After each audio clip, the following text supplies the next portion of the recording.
आपको घूम के बारे में अत्यंत कमी दर अप्रैल 1 से बहुत ज़्यादा दर था। वो दर हमने कम करके भाई आपकी बिल्डिंग लीगलाइज करने की। इसके पहले लोगों ने बोला होगा अरे कुछ मत कर, कुछ नहीं होता इस महापालिका का। ऐसा नहीं है।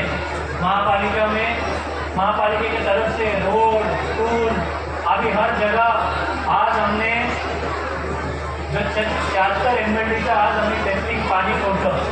ऑगस्ट 15ला आपण अजून पहिला टप्पा आपण पाणी सोडणार आहे आणि येते नवंबर डिसेंबरमध्ये यात अजून नेक्स्ट टप्पा आपण पाणी सोडायचं है। कारण इस शहर का हर बार लोगों को पूछता हूँ, हमारे जो IAS के दोस्त हैं वो आपस में बैठते हैं, जब फोन करते हैं कहाँ है तू आजकल। मैं बोलता हूँ कि औरंगाबाद में म्यूनसिपल कमिश्नर है कि आज भी दंगल हुई क्या। उनको लगता है कि औरंगाबाद सिटी मतलब दंगल ही होती